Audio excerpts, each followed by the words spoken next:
올려드린 파일 보시면서 이제 들으시면 될 것 같고요. 네, 그러면은 바로 시작하도록 하겠습니다.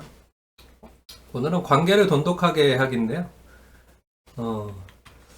일단 이 행복 수업에서 그동안에 관계를 돈독하게 하기라고 하면은 관계를 돈독하게 하면은 행복하다.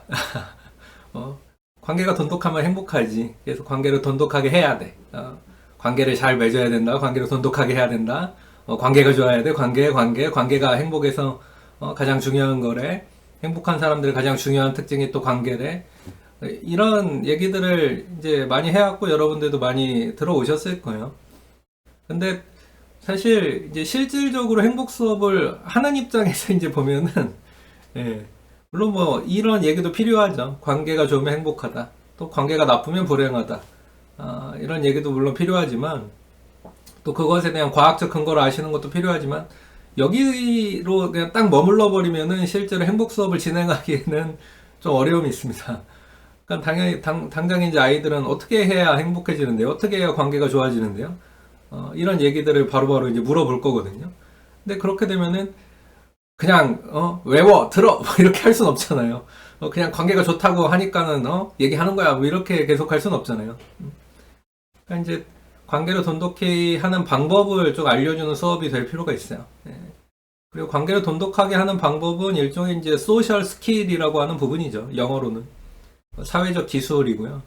이런 부분들을 이제 조금씩 전달하고 아이들에게 자기 삶에서 잘 적용해서 또 아주 균형감 있게 밸런스를 잘 맞춰서 적용할 하도록 이렇게 안내해 줄 필요가 있습니다. 그래서 자신의 현재 상황을 돌아보고 이렇게 개선할 수 있도록 안내해 주는 거죠.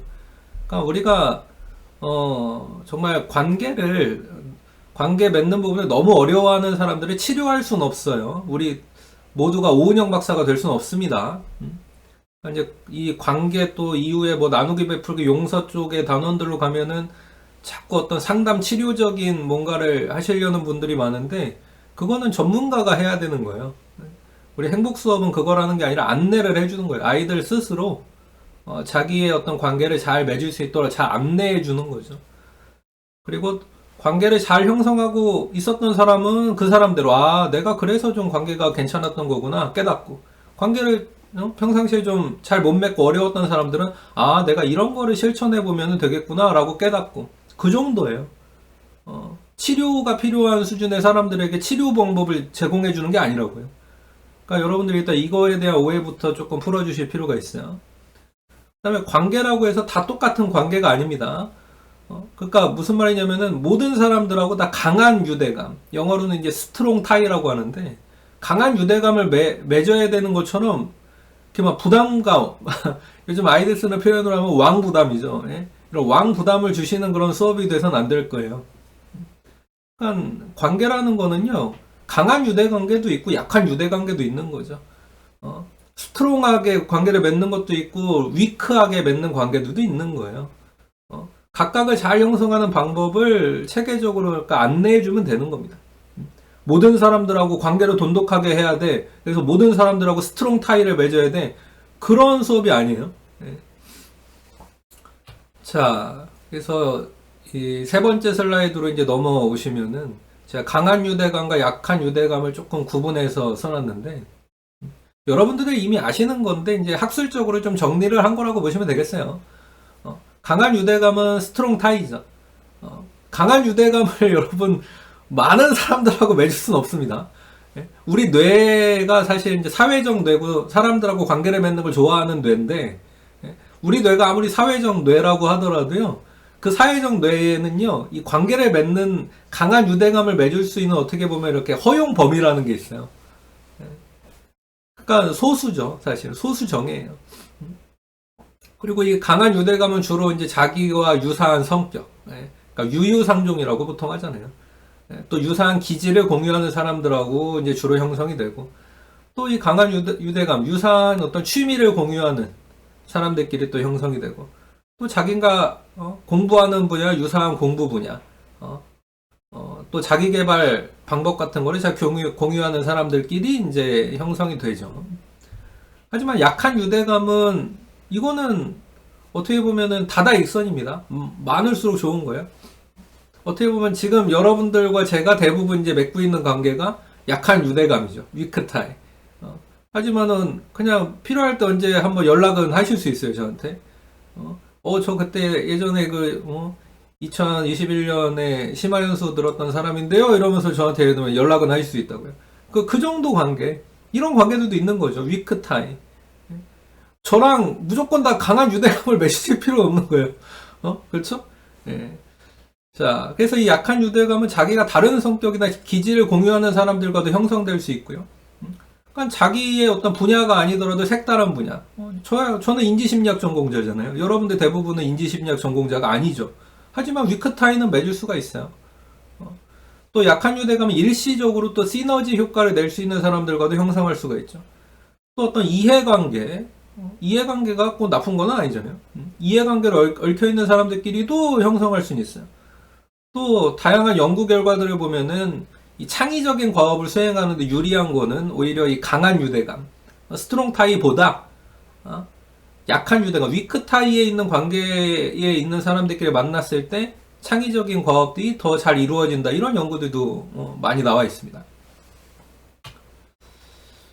자, 네 번째 슬라이드로 갈게요. 그리고 이 행복 수업은 그래서 강한 유대감, 약한 유대감을 좀 이제 구분해서 잘 알려주시고, 그다음에 어떤 이 유대감을 형성하는 것의 핵심, 강한 유대감이든 약한 유대감이든 유대감을 우리가 가지기 위해서는 그 핵심이 신뢰거든요. 신뢰. 이 신뢰에 대해서 잘 알려주시면 좋겠어요. 내가 어떻게 보면 신뢰 있는 사람이 되는 걸 알려주시고, 또 내 주변에 신뢰 있는 사람들과 함께하는 법을 이제 알려주시는 거죠. 그러니까 핵심은 신뢰예요. 그리고 이 신뢰 있는 사람이 되기 위해서는 뭐 이따가 이제 선생님들한테 또 들으시겠지만은 세 가지 요소가 중요한 거거든요. 첫 번째는 사람이 좀 안정적이어야 돼요. 안정적이다 하면 어떤 감정적으로 잘 이렇게 컨트롤을 잘한다는 얘기겠죠. 약간 막 계속 흥분 상태에 있거나 아니면은 막 지나치게 처져 있거나 아니면 지나치게 우울해하거나 이런 양극단. 그게 아니라 우리가 보통 카멘 피스풀이라고 하는 상태, 평정심이라고 부르는 상태에 잘 도달해 있는. 잠시만요. 자꾸 소리가 나가지고. 네네. 그렇게 컨트롤을 잘 할 때 가장 이제 좀 사람이 신뢰 있죠. 예. 여러분 생각해 보세요. 막 계속 너무 흥분 상태에 있는 사람 이렇게 신뢰하기가 어렵잖아요. 그리고 계속 처져 있거나 너무 우울해하거나 또 이제 또 약간 다른 방향의 부정적인 정서에 아주 분노 이쪽으로 가 있는 사람들을 막 이렇게 신뢰 있게 계속 사귐을 가지고 오래도록 대화하고 그 사람 얘기를 경청하고 그러기는 어렵잖아요. 그러니까 이제 그런 방법을 먼저 알려주는 거죠. 안정적인 사람이 되는 거. 그리고 사실 신뢰의 또 중요한 두 번째 요소는 약간 좀 유능할 필요가 있습니다. 뭔가 약간 잘하는 게 있을 필요가 있어요. 다른 사람이 해결하지 못한 문제를 해결해주고 이런 것도 신뢰에 되게 중요한 요소죠.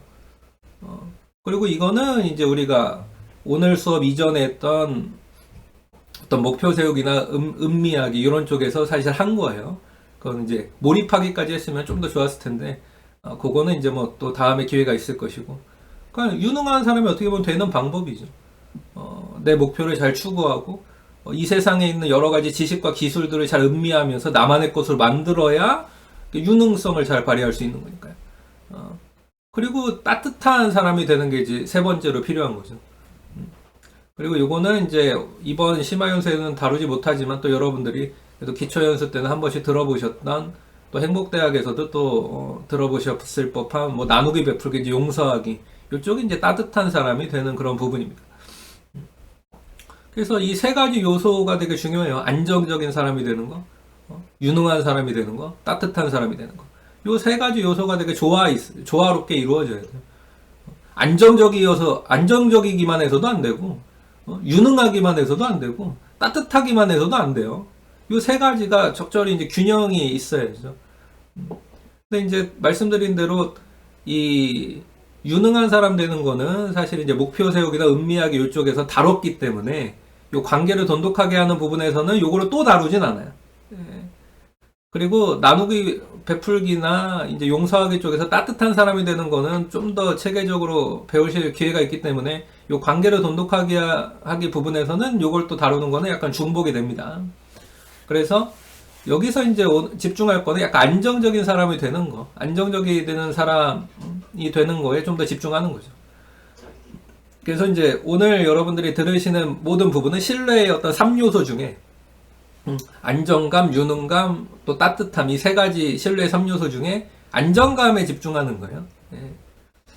자, 그리고 이 약한 유대감을 많이 만들기 위해서 안정적인 사람이 돼야죠. 예. 그리고 이제 소수의 강한 유대감을 형성하기 위해서도 안정적인 사람이 될 필요가 있죠.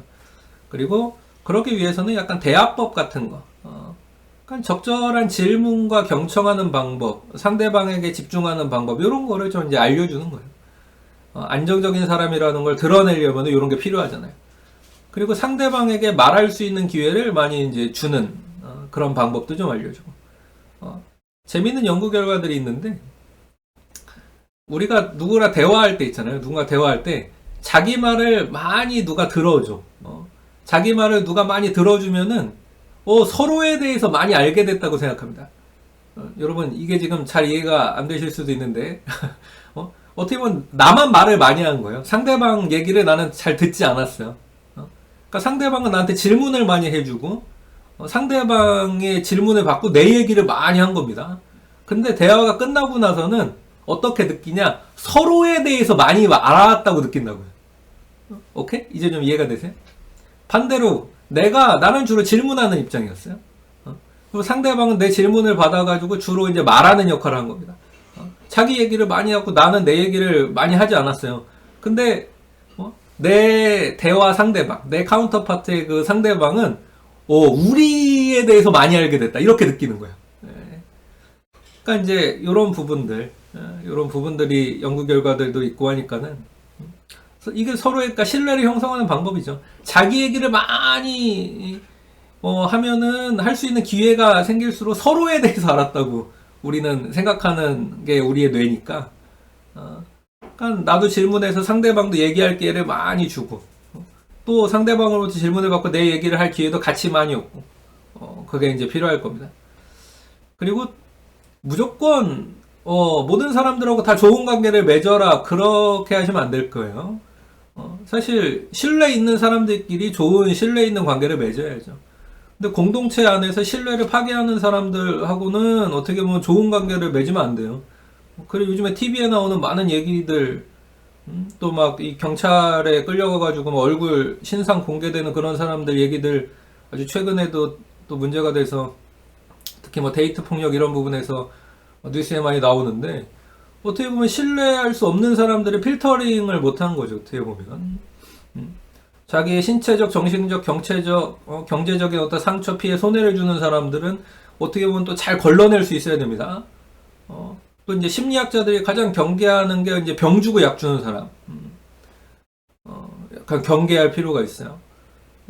또 이 공동체 구성원들에게 피해를 끼치거나 피해를 줄 것 같은 사람.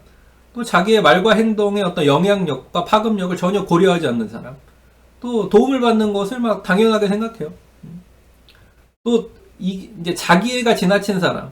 그러니까 자기애가 지나치다는 거는 이제 사실 한 가지 요소가 좀 추가될 때 더 위험해지는데, 아까 이제 신뢰의 3요소 중에 유능성 있잖아요. 유능하지 않아요. 근데 유능하지 않은데 자기애가 지나치잖아요. 이런 사람들이 제일 위험해요, 사실. 유능하지 않은데 자기애가 지나쳐. 그러니까 이런 사람들은 오히려 약간 필터링 해야 된다는 거를 또 잘 알려줄 필요가 있죠. 안내해줘야 됩니다. 자, 그리고 이제 마지막 5번째 슬라이드인데요. 여러분, 관계 형성이 그냥 내가 가만히 있는데 관계 형성이 잘 이루어지고, 아무 말 안 하고 가만히 있고 어떤 노력도 하지 않고 가만히 있는데 누군가가 알아서 나한테 나 잘해주길 원하고, 그런 친구들이 간혹 있어요. 나는 아무 말 안 하고 가만히 있고 아무 행동도 안 하고 가만히 있는데 알아서 잘해주길 원하는 거죠. 그리고 나중에 이제 왜 내 맘도 몰라, 이런 식으로. 근데 그게 아니라는 거를 또 잘 알려줘야 돼요. 관계 형성에는 노력이 필요하죠. 어떤 말도 필요하고 행동도 필요합니다. 특별히 강한 유대감, 우정, 사랑을 잘 유지하기 위해서는 이렇게 막 한 번에 강도가 센 어떤 그런 노력 그런 게 아니지만은 자주 고빈도에 매일매일 이제 이 강한 유대감을 가진 사람들은 매일 만날 가능성도 높은 거잖아요. 그러니까 고빈도지만 저강도의 노력 이런 게 되게 필요해요. 그러니까 사실 관계가 이 강한 유대감을 가지고 있던 사람들의 관계가 왜 깨져나가느냐, 왜 안 좋아지느냐, 사소하다고 생각하는 일 때문에 깨지는 거예요. 여러분 큰일 가지고 뭔가 일이 막 발생하고 관계가 안 좋아질 것 같으신가요? 정말 어떻게 보면 우리 뇌에 대해서 약간 오해하신 거예요. 우리 뇌는요 오히려 큰일을 마주하면요 차분해집니다. 오히려 이렇게 냉정을 찾고 막 평정심을 유지하고 적응하면서 잘 막 살아나가려고 해요. 그럼 코로나가 지금 그렇잖아요. 큰일을 맞이한 거잖아요. 그래갖고 여러분 막 이 큰일을 맞이해서 다 막 어떡하지 막 안절부절 못하고 그러셨나요? 그렇지 않아요. 인간을 진짜로 괴롭히는 건 뭐냐면요 사소한 일이에요. 우리의 관계에서도 진짜로 우리를 관계를 어렵게 하고 깨져나게 하는 건요 사소한 일입니다. 누가 자꾸 내가 싫어하는 말을 해. 누가 자꾸 내가 싫어하는 행동을 해. 근데 그 사람은 별거 아니라고 생각하는 일이지만 나를 자꾸 긁는 거죠. 그게 사실 어렵게 하는 거거든요. 그런 거는 서로 말하고 행동하는 거를 약간 가려서 하는 노력이 필요하고 누군가에게 내 의사 표현을 하고 나 그런 거 싫다. 그런 거 자주 하는 거 싫다. 이런 것 좀 알려주고 그러면서 좋은 관계를 이렇게 계속 유지해 나가는 걸 노력을 할 필요가 있어요. 특히 가까울수록 약속을 잘 지키는 노력 이런 것도 되게 필요한 거예요. 누군가는 별거 아니라고 생각하죠. 야, 약속 시간에 뭐 1분 늦고 2분 늦고 그게 뭔 상관이야. 하지만 상대방은 그게 되게 싫을 수 있는 거예요. 그게 또 반복되면. 그러니까 사소한 일이 반복되는 게 진짜 문제예요. 큰 일이 한번 꽝 터지는 게 문제가 아니고. 또 관계 형성에서 어떤 중요한 날을 잘 챙겨주는 이런 노력이 필요할 수도 있고요. 또 상대방과 관련된 어떤 숫자들, 신발 치수, 옷 치수, 어떤 기호나 선호 이런 것들은 기억하고 그 상대방에게 어떻게 보면은 맞춰줄 때도 있고 또 상대방도 나를 맞춰줄 때도 있고 이게 이제 또 상호적으로 이루어져야죠. 또 어떤 긍정적인 관계는 요구하지 않는다. 요구 또 받지도 않는다. 또 속마음을 다 알아야 뭔가 강한 유대감이 아니다. 때로는 그 사람의 속마음을 지켜주고 비밀도 지켜주고 스스로 말할 때까지 기다려주는 것도 또 필요할 수 있어요. 또 상대방의 주의를 기울이고 있다는 어떤 시그널. 막 대화 같은 거 할 때 핸드폰 이렇게 막 보면서 핸드폰만 쳐다보면서 상대방 눈도 쳐다보지 않고 막 대화해요. 또 누군가한테 뭐 건네주는데 줄 때 이렇게 좀 보면서 이렇게 좀 이렇게 주고 이렇게 하면 좋은데 보지도 않고 이렇게 막 줘요. 그런 사소한 것들이 반복되면은 이게 화가 나는 거라니까요. 자, 그리고 막 상대방이 스치듯이 했던 이야기들을 또 잘 기억해서 한번 이렇게 언급해 주는 거. 이건 정말 로비스트들이 잘하는 일이죠. 또 상대방의 어떤 기쁨과 슬픔 같은 걸 잘 공감하고, 고맙다, 사랑한다, 이런 표현을 이렇게 자주 하려는 노력. 이런 게 좀 필요합니다. 그러니까 아무런 노력 없이 관계 돈독하게 하고 상대방이 무조건, 알아서 그냥 다 해주길 원하고 그런 게 아니라는 거예요. 그리고 특별히 사소한 일을 사소하지만 나를 약간 이제 이리테이트하게 한다고 보통 하죠. 영어로는 이렇게 짜증나게 하는 자꾸 이렇게 긁는 그런 것들은 서로 정말 대화에서 그런 것부터 막 해소해야 돼요. 그리고 이제 약한 유대감을 유지하기 위해서도 노력이 필요하다. 명절에 안부 인사 같은 거, 또 이렇게 연말 연시에 안부 인사 같은 거. 약한 유대감을 잘 유지하는 거에는 너무 좋죠. 그리고 도움이 필요할 때 또 도와주는 거 한번. 자, 그리고 또 자기가 못하는 일을 도와줄 수 있는 사람을 예를 들면 또 소개해 주는 거. 또 나이와 관계없이 어떤 존댓말과 예의 바른 말을 잘 해주는 거. 그다음에 이 약한 유대감을 유지하기 위해서 약속을 잘 지키고 금전적인 거래가 있다면 이렇게 빠르게 잘 해결해 주는 거. 이런 노력들이 이제 필요합니다. 그래서 우리 학생들에게 여러분이 지도하시는 학생들에게 이런 부분들을 이제 천천히 잘 알려주시고 하면은 좋겠어요. 네, 저는 여기까지 하고요. 뭐, 자세한 얘기는 이제 선생님들 하면, 또 이제 들으시면 될 것 같고, 네. 지금은 이제 제 얘기 들으시면서 머릿속에 여러 가지 생각들이 있으셨을 것 같은데, 질문을 좀 받고 좀 답변해 드리는 시간을 가져보도록 이렇게 하겠습니다. 네. 선생님들 질문 이렇게 채팅창으로 써주셔도 좋고요. 네, 마이크 켜고 얘기하시면 또 답변 드리도록 할게요.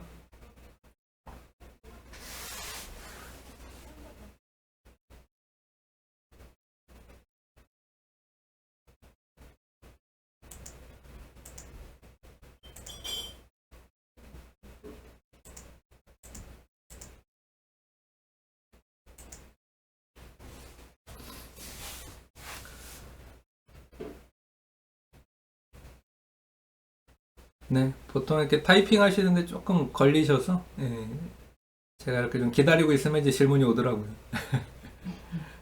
네, 맞아요. 시작되기까지 시간이 좀 걸리는 것 같습니다. 네, 이렇게 생각을 정리하실 시간이 필요하니까.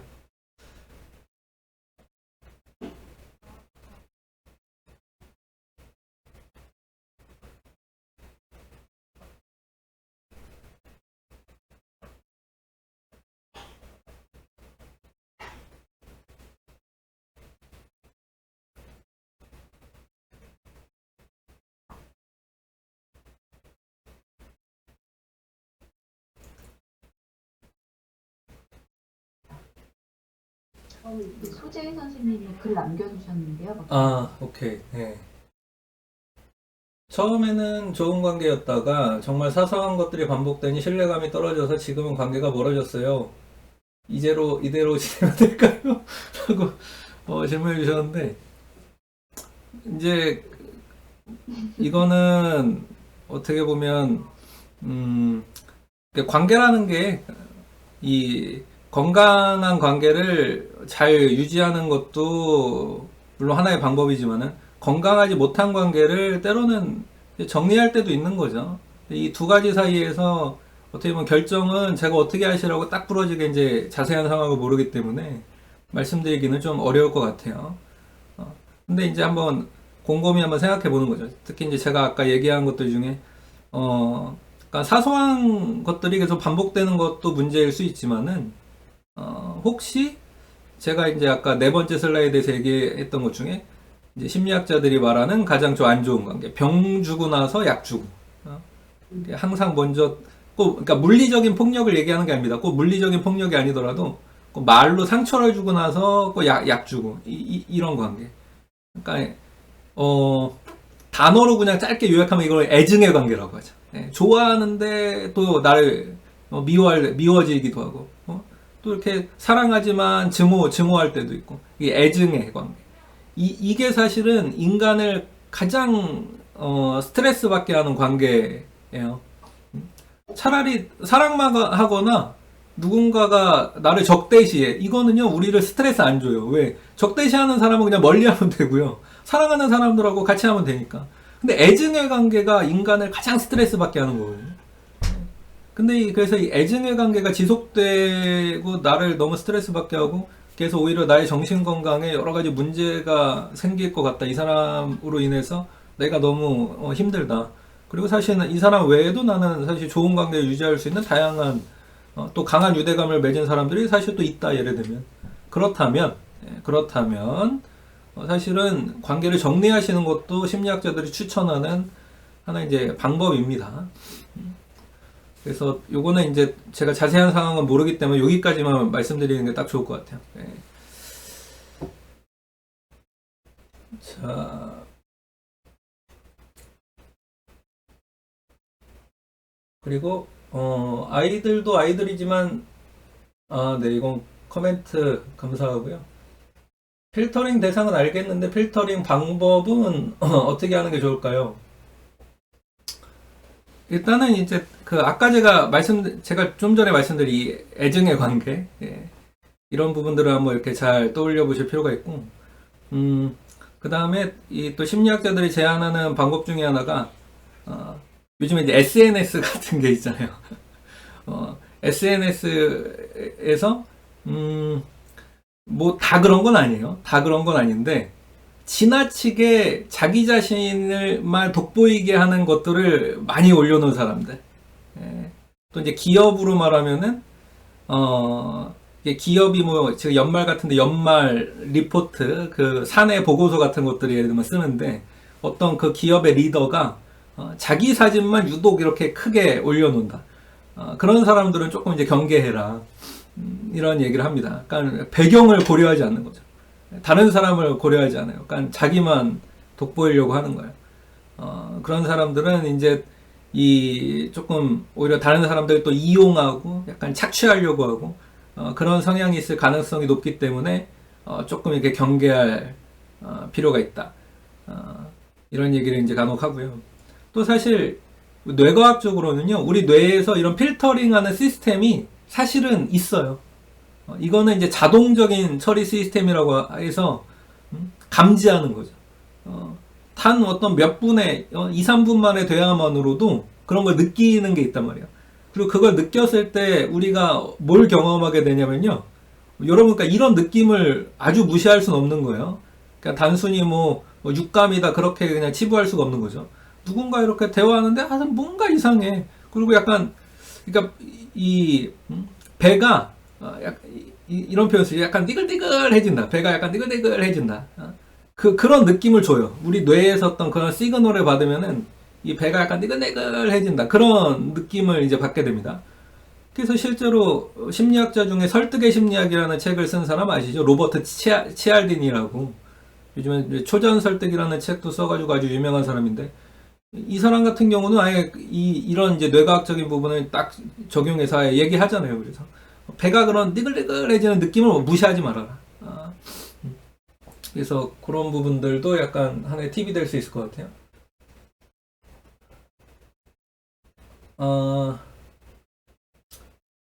일단 책을 좀 소개해달라고 말씀을 하셨는데, 이 관계에 대한 책이 어, 이게 사실은 그게 막 딱 뭐 관계를 돈독하게 하기 뭐 이런 제목으로 있지는 않습니다. 있지는 않은데, 그래도 좀 추천을 드려보자면은,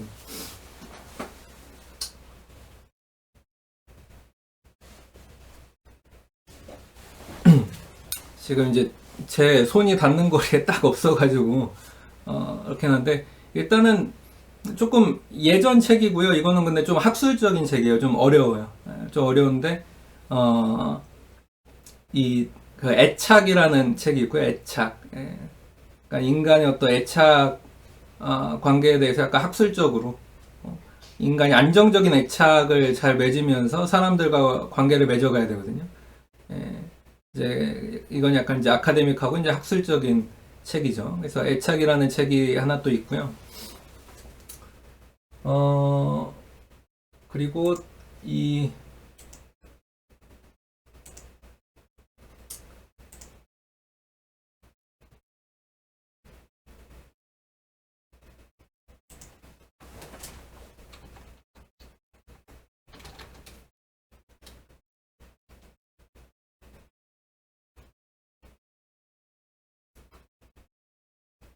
잠시만요.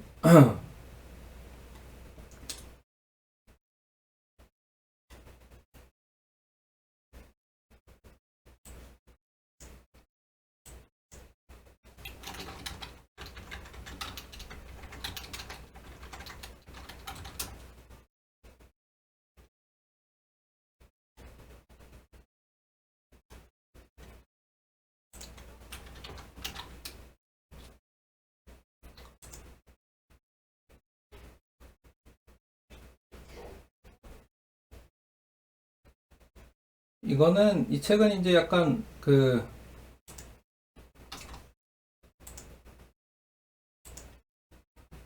직장 조직 생활에 관련된 책이기도 한데 지금 이제 링크를 하나 걸어드렸는데요. 예, 두려움 없는 조직이라는 이런 책이 있어요. 그래서 이 에이미 에드먼슨이라는 사람의 책인데 이 책도 이제 좀 추천해 드려보고 싶습니다.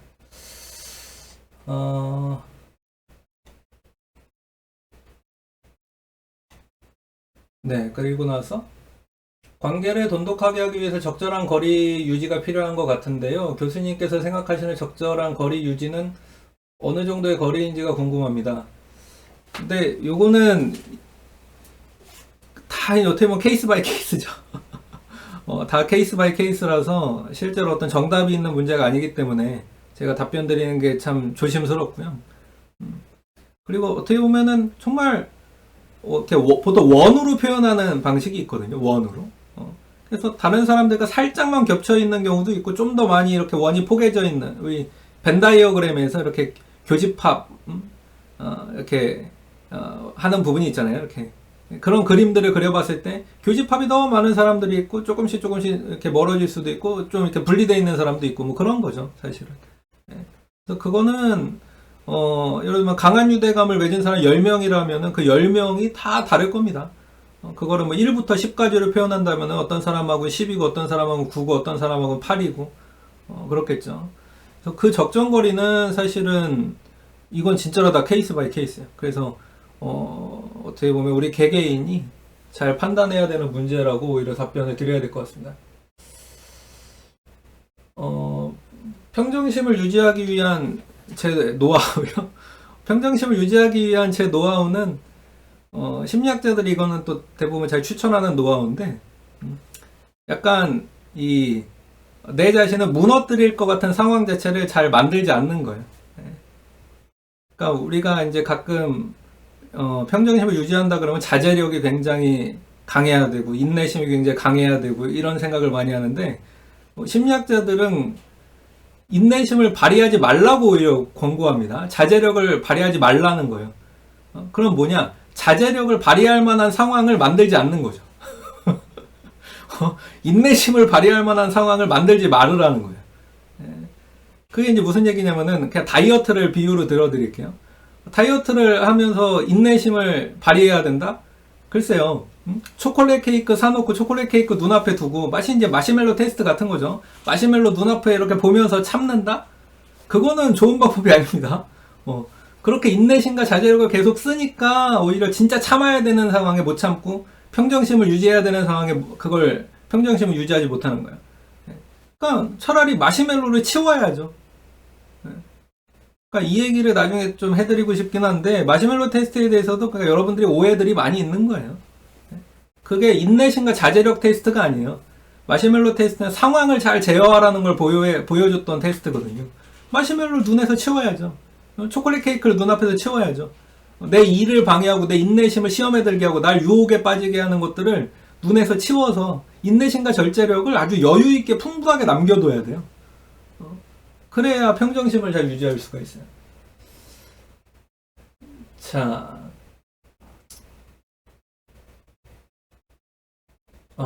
그리고 이제 관계 형성에 노력이 필요하다고 하셨는데 교실에서 3년을 대화 없이 있다가 졸업한 학생들이 점점 많아지고 있습니다. 이런 현상을 어떻게 이해해야 할까요? 그러니까 이제 여기서 필요한 게 적절한 질문이죠. 그리고 그 친구들의 마음을 여는 그런 대화로 시작해서 그 친구들에게도 말할 수 있는 기회를 줘야 되고 그런 의미에서 이렇게 특별한 시간을 빼서 행복 수업을 하는 거 너무 좋아요. 그럼 평상시에 수업 시간에는 얘기 못하던 것들을 잘 이제 얘기할 수 있게 되죠. 그리고 여러분들 이제 아까 제가 오은영 박사 얘기를 좀 했지만은 그 TV 프로그램에서 약간 도움받을 수 있는 것들이 간혹 있어요. 금쪽이들 같은 거 보시면은. 특히 이제 금쪽이들의 대상으로 이제 마지막에 얘기하는 거 보시면은 그 아이들 앞에 어떤 어른이 앉아서 그 어른이 부담스럽게 뭔가 얘기하는 게 아니라 코끼리 인형 같은 걸 하나 두고요. 그 코끼리 인형을 통해서 어른들이 질문하고 싶은 거를 이렇게 질문하는데 그냥 질문을 시작하지 않아요. 그러니까 이런 거는 그냥 일반적인 상황에서도 쓸 수 있는 거죠. 어떻게 하느냐? 그 코끼리 인형이 꼭 그 아이를 먼저 칭찬하고 시작합니다. 너 되게 잘생겼네. 멋지네. 와, 너 진짜 튼튼하구나. 뭐 이런 식으로 칭찬을 먼저 하고 시작해요. 누구누구 정말 멋지네. 누구누구 정말 잘생겼네. 이런 식으로. 그러면은 그 친구가 거기서 벌써 마음을 열고서 씩 웃습니다. 그 다음에 그 이후에 그 질문하는 것들에 대해서 정말 자기 속마음을 막 잘 얘기해요. 그러니까 이런 스킬들은 TV에서 나오는 거지만 도움이 되는 거니까 한번 배워서 사용해 보실 필요가 있겠죠.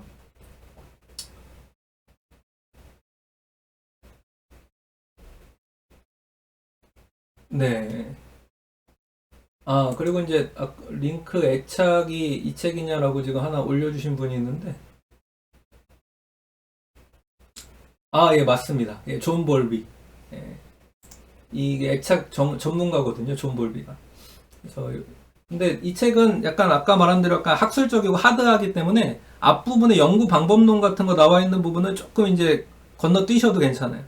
예, 건너뛰셔도 괜찮고 이제 중간에 애착이 어떻게 형성되는가 이런 부분이 나온 부분들 좀 발췌해서 읽으셔도 괜찮을 것 같습니다.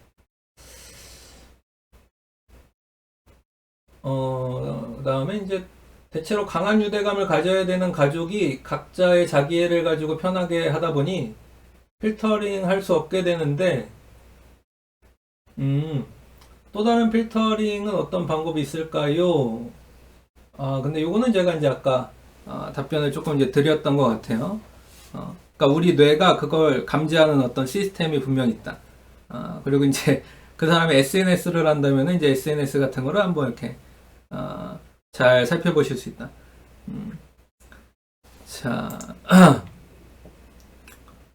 그리고 그러니까 상호성이라는 게 인간에게 있거든요. 그러니까 내가 베풀었으면은 이렇게 좀 돌아오는 것도 있고 이제 그래야 되죠. 근데 이걸 한번 생각해 보세요. 일방적으로 희생하고 있지 않은가?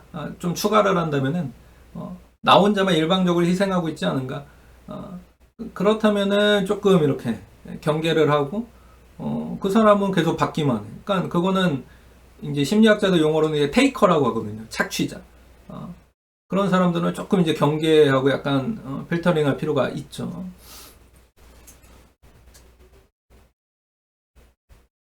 네. 그래서 여기까지 좀 질의응답을 해봤고요. 네. 그러면은 좀 쉬었다가 좀 진행을 하면 될 것 같습니다. 네. 마이크를 우정은 선생님한테 이제 또 넘길게요. 네. 갑자기 이 관계에 대한 질문들이 본물처럼 터져나와서 예, 질의응답 해주셨고 예, 감사합니다. 더 궁금하신 사항